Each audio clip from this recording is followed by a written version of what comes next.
Cruz de nuestros enemigos, líbranos, Señor Dios nuestro, en nombre del Padre, y del Hijo y del Espíritu Santo. Amén. Señor mío y Dios mío, creo firmemente que estás aquí, que me ves, que me oyes. Te adoro con profunda reverencia, te pido perdón de mis pecados y gracia para hacer con fruto este rato de oración. Madre mía Inmaculada, San José mi Padre y Señor, Ángel de mi guarda, intercedan por mí.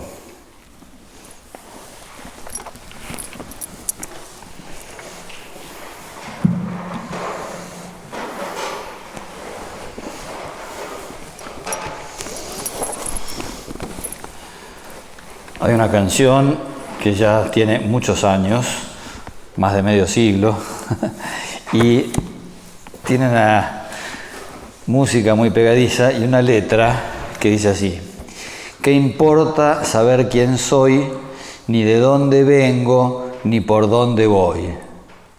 Yo solo quiero que me des tu amor, que me da la vida, que me da el calor. Después sigue diciendo, y el vagabundo es el propio mundo que va girando en un cielo azul. ¿Qué importa saber quién soy? Bueno, la verdad es que sí que importa saber quiénes somos, importa saber de dónde venimos e importa saber hacia dónde nos dirigimos. Quizás cuando uno es chico no se hace estos planteamientos, no se pregunta demasiado estas cosas. Pero a medida que la vida se va complicando, uno empieza a decir, bueno, a ver, yo, ¿para qué estoy acá en esta vida? ¿Cómo viene la historia? ¿No? ¿Tengo alguien que me pueda ayudar o no tengo nadie que me pueda ayudar? ¿Estoy sola en este mundo? Estoy solo, como dice, estoy muy solo y triste acá en este mundo abandonado. Hay una canción también que decía así, ¿no? Tengo una idea, es la de irme al lugar que yo más quiera. Construiré una balsa y me iré a naufragar. Bueno, hay gente que, por ejemplo, le falta el sentido de su existencia. No sabe para qué está en el mundo. No sabe qué sentido tienen las cosas por las que va atravesando, ¿no? Ustedes bien saben que hubo dos guerras mundiales en el siglo XX. Una que fue de 1914 a 1917 y otra de 1936 a 1939. No, perdón, esa fue la Guerra Civil Española. La Guerra Mundial fue de 1939 a 1945.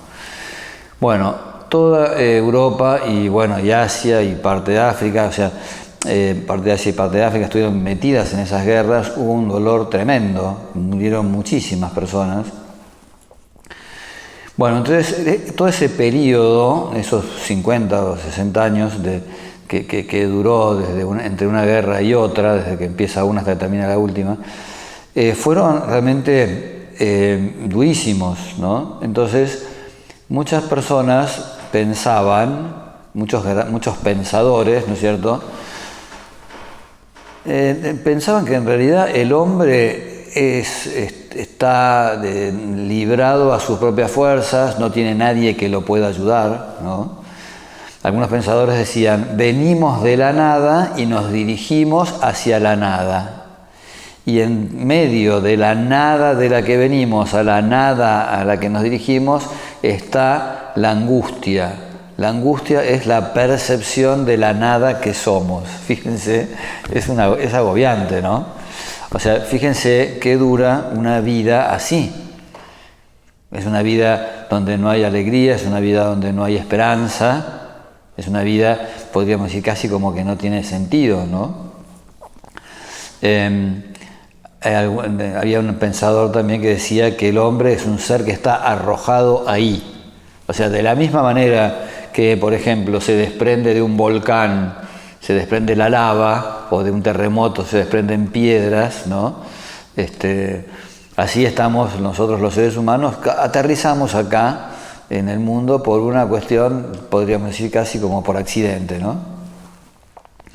Había un gallego, vieron que los pobres gallegos tienen fama de ser medio brutos, tienen fama, no lo son, pero tienen fama. Entonces había un gallego que estaba leyendo en el diario, decía, Alud mató a 70 personas. Y el gallego decía, qué turco degenerado.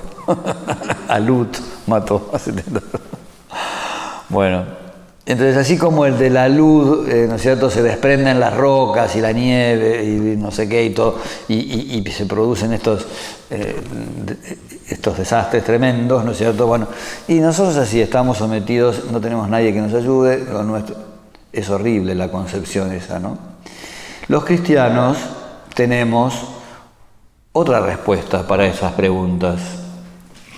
El Catecismo de la Iglesia Católica, voy a prender la luz porque no me favorece, la vista ya no me ayuda.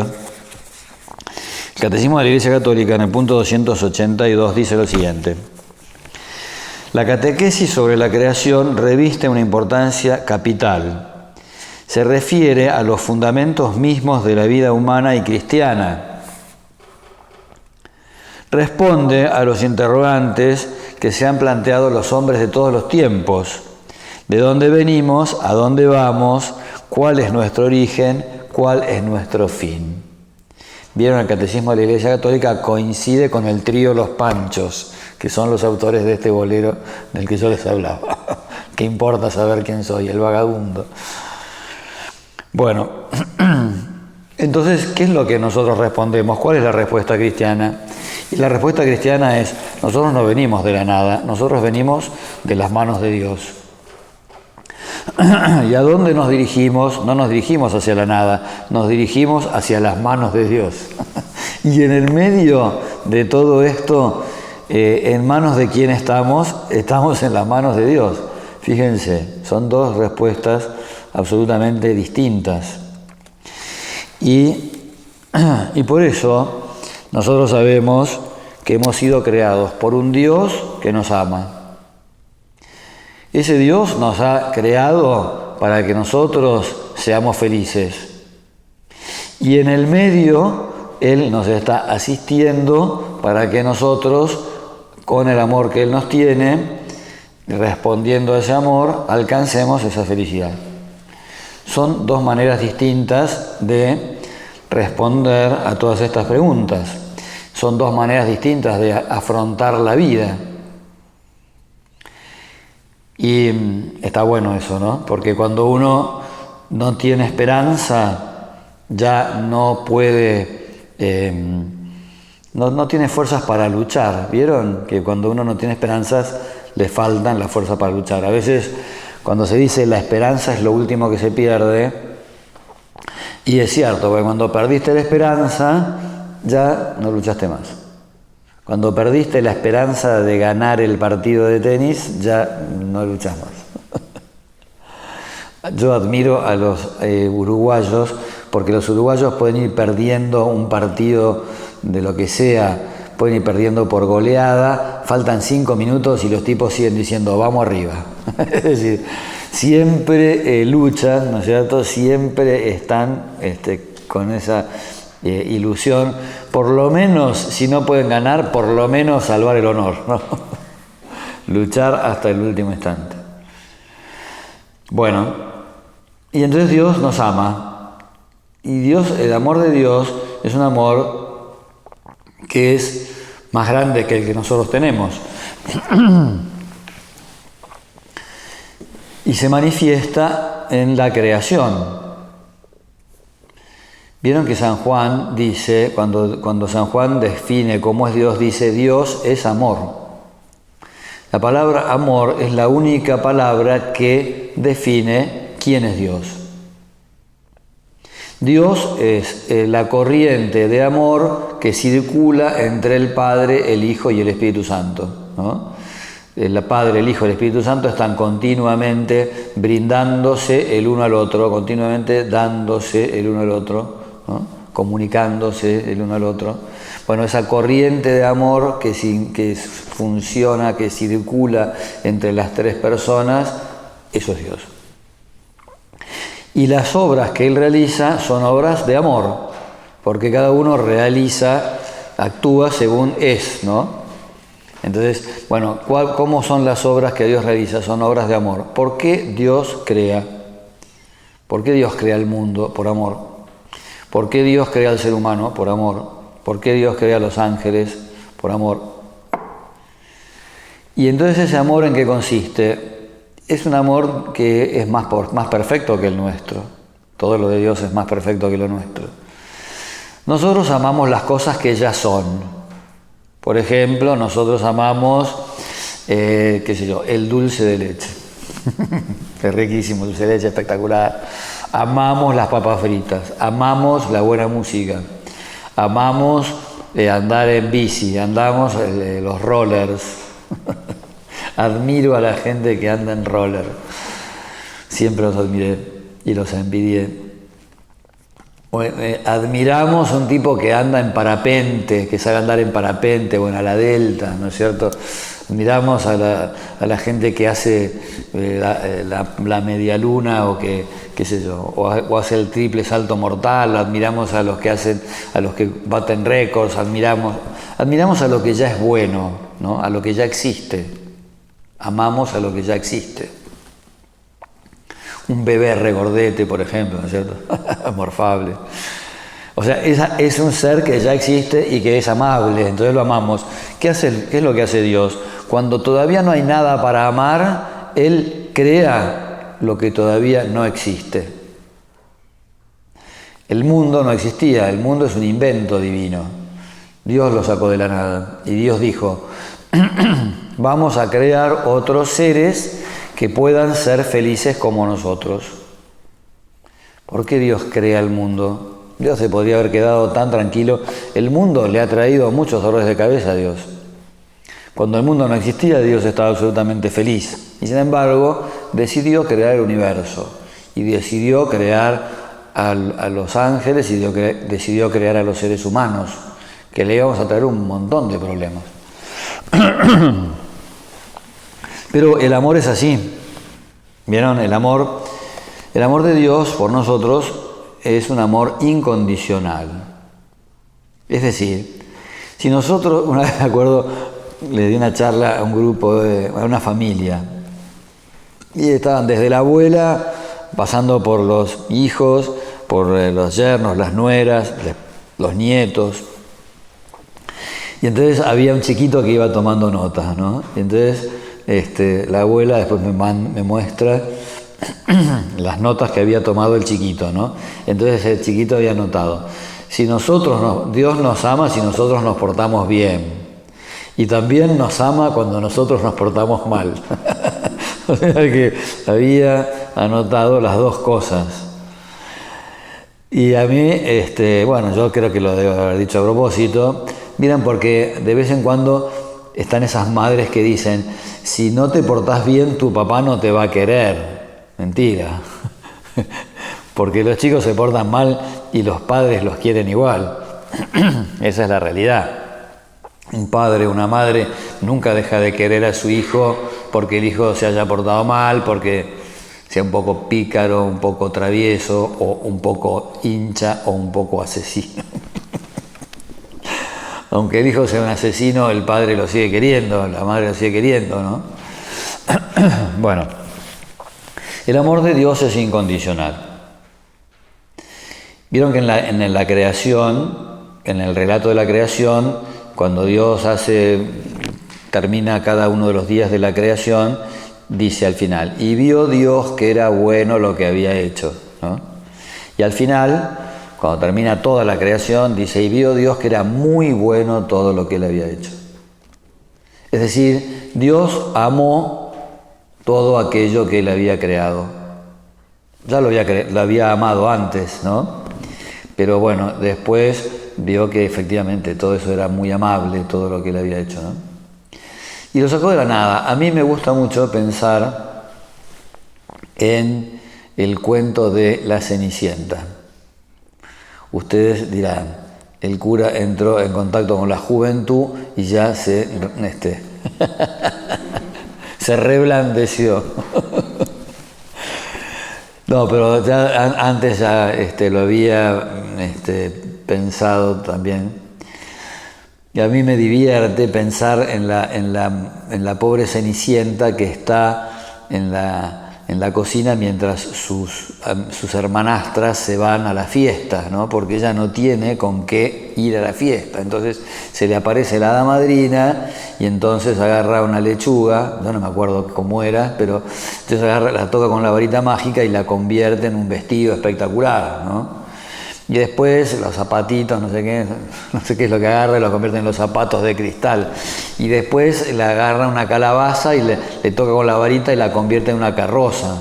Y entonces pasan unos ratones y le pega con la varita mágica y los convierte en los caballos que arrastran la carroza. Bueno, todo así, ¿no?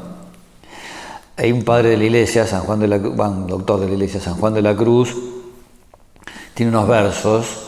Se le imagina a Dios pasando por un desierto donde no hay nada, ¿no? Y las cosas van apareciendo a medida que Dios las va mirando, ¿no?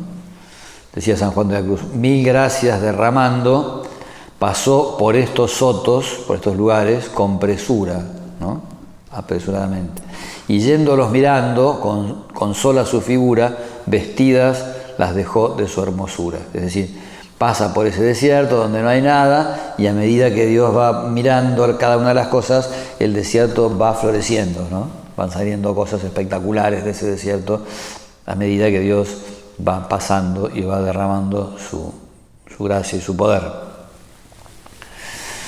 Entonces, qué bueno que es esto, ¿no? Porque nosotros no podemos ver a Dios, pero sí podemos ver sus obras.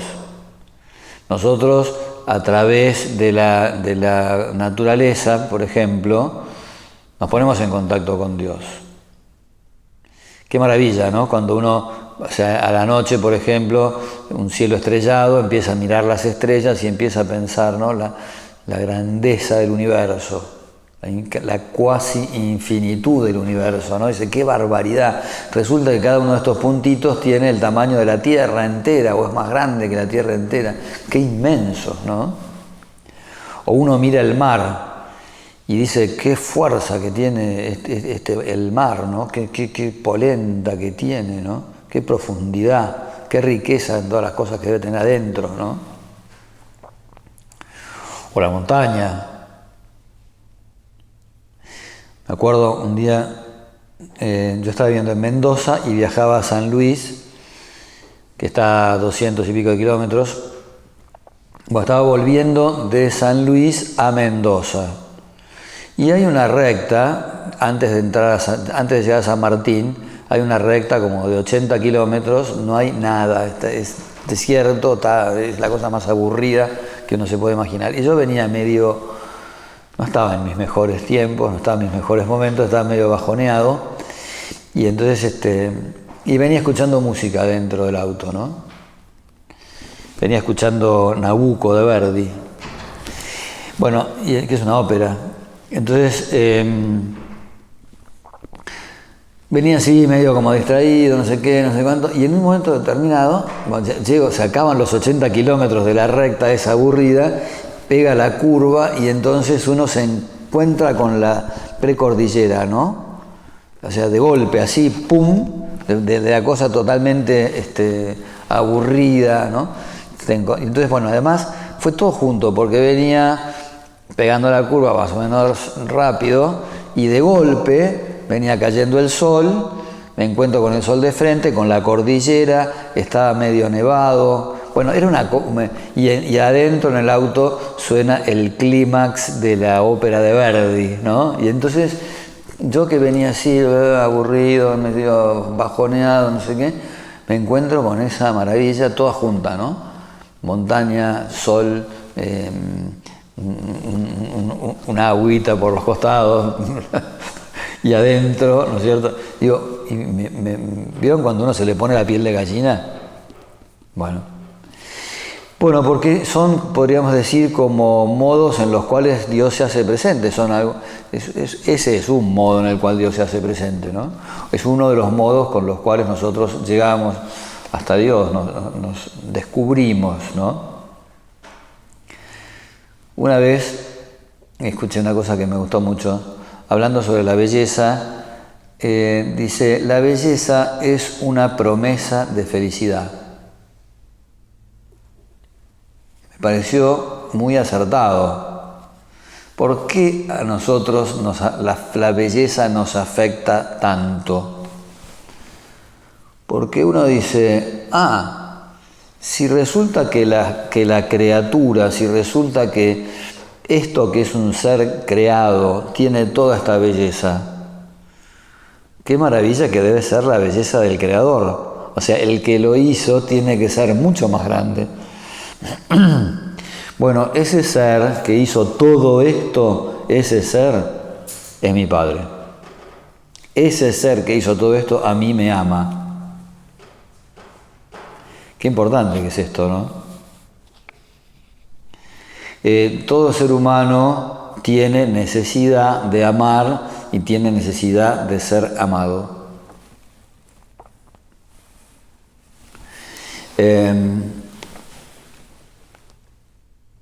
Una vez iba también iba en auto.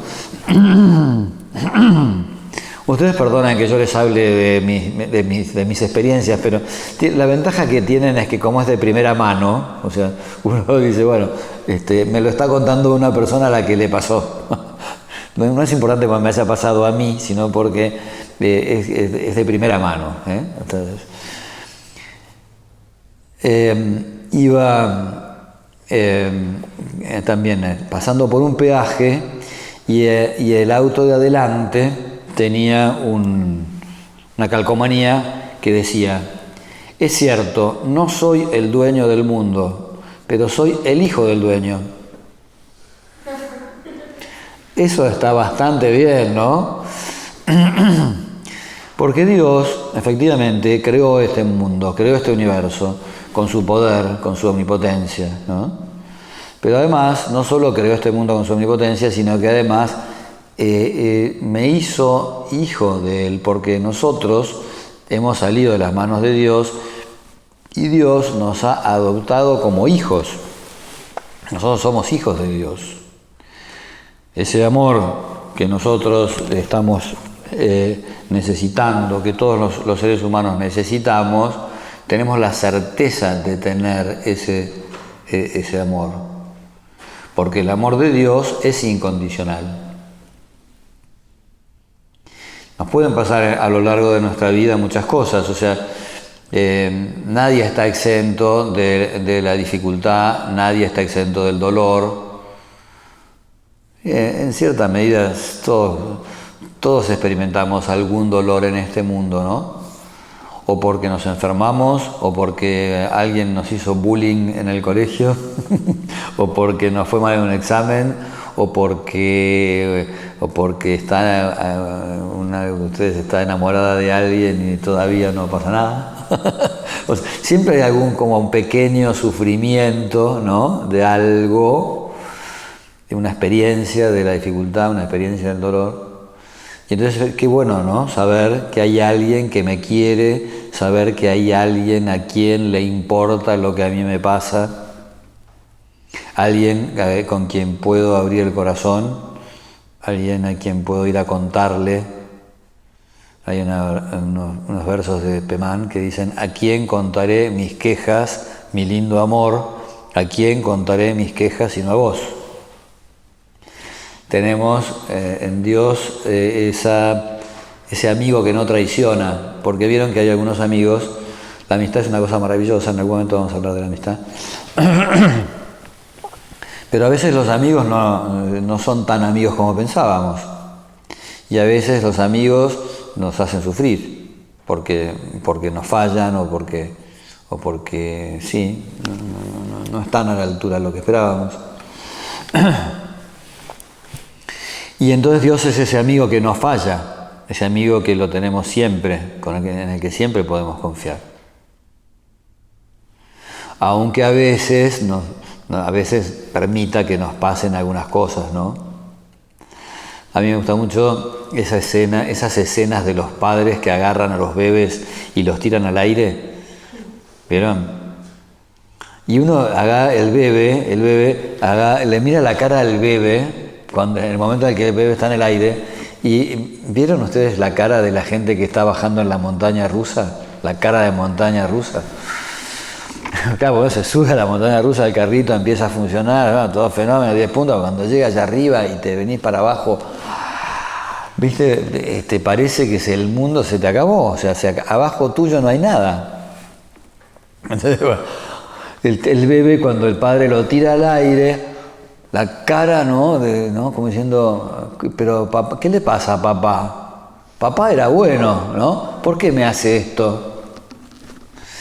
Entonces, bueno, pero la historia termina bien porque el chico vuelve a caer en los brazos de su padre, ¿no? Y se encuentra con la sonrisa del padre. Y el bebé vuelve a sonreír. Y entonces uno dice, ¿por qué los padres hacen eso? Porque, ¿qué gana el padre y qué gana el bebé? Y el padre primero sabe positivamente que el chico, que él lo tiene asegurado y que no se le va a caer. Bueno, y segundo, claro, él también quiere que el hijo adquiera confianza. Él quiere que el hijo confíe en él, que sepa, mirá, puede suceder que te pase algo, que estés medio en medio de una dificultad, pero yo estoy acá. Yo estoy acá para que no te pase nada. Hay una historia lindísima. Era un terremoto, es la segunda vez que sale el terremoto en esta meditación.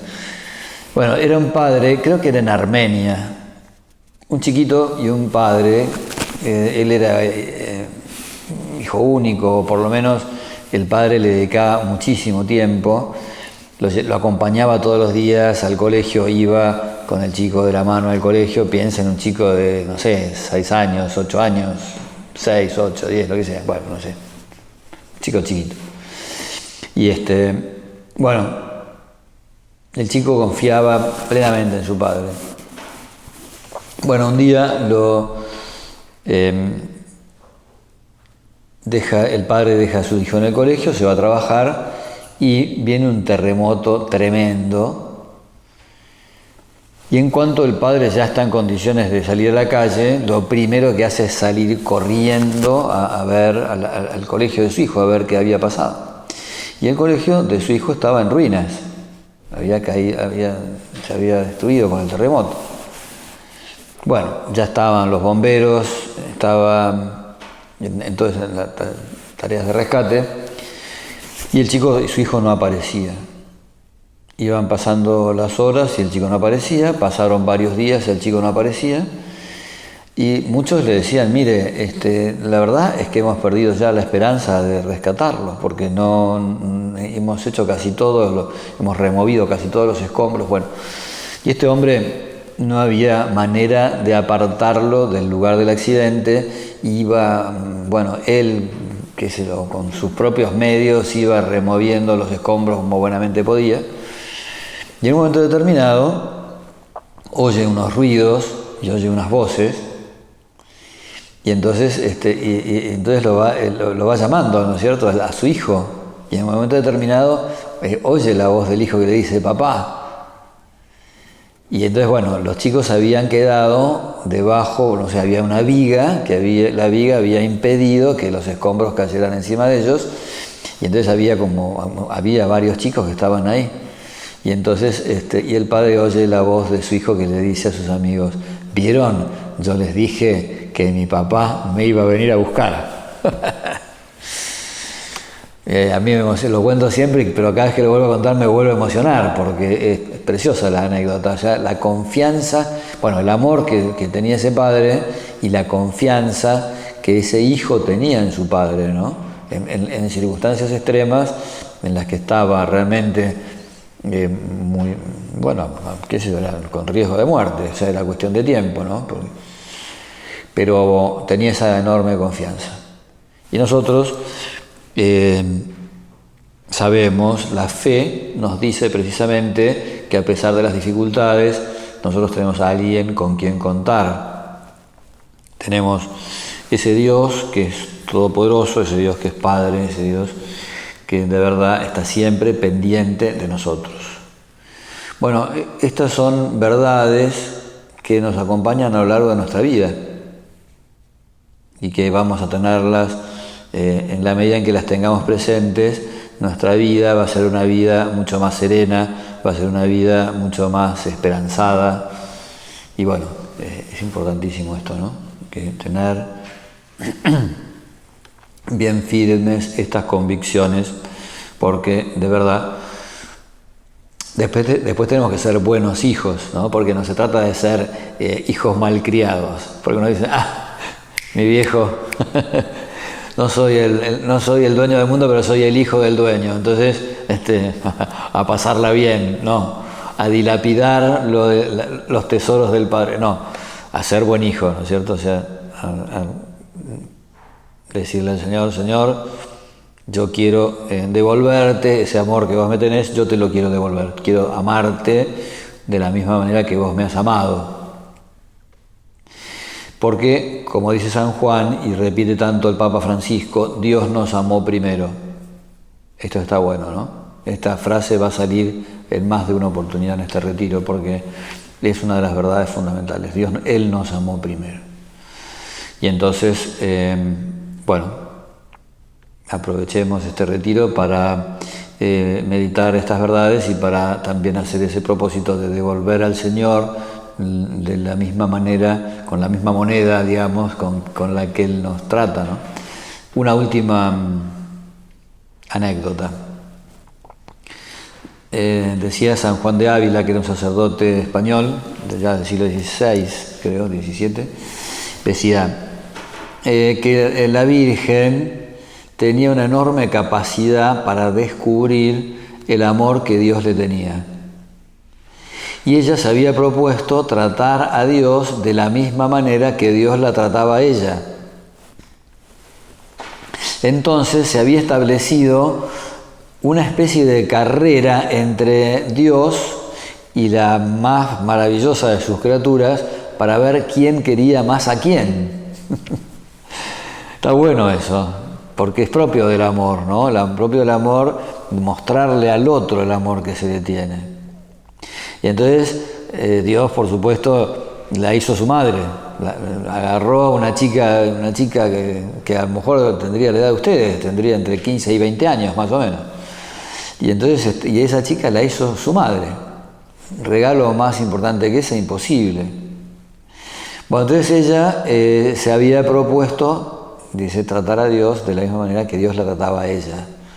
Y ella se debe haber quedado agotada, porque Dios no se cansa, pero nosotros los seres humanos sí nos cansamos.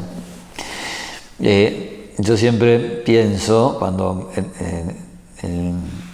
me acuerdo de esta anécdota, o de este comentario, me acuerdo lo que le pasa a un petizo cuando tiene que seguir a un tipo que le lleva varios centímetros. Eso lo he experimentado yo en carne propia, porque soy altísimo. Entonces...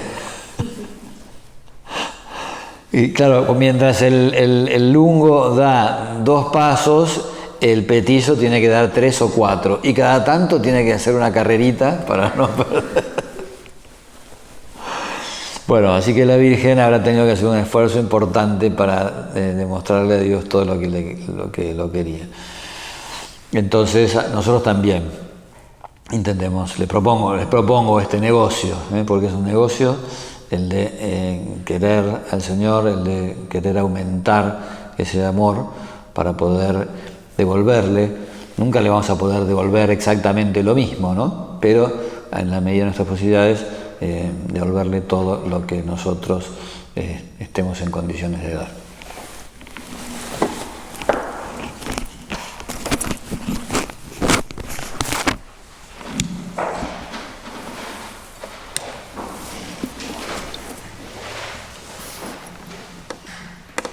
Te doy gracias, Dios mío, por los buenos propósitos, afectos e inspiraciones que me has comunicado en esta meditación. Te pido ayuda para ponerlos por obra. Madre mía Inmaculada, San José mi Padre y Señor, Ángel de mi guarda, interceda por mí.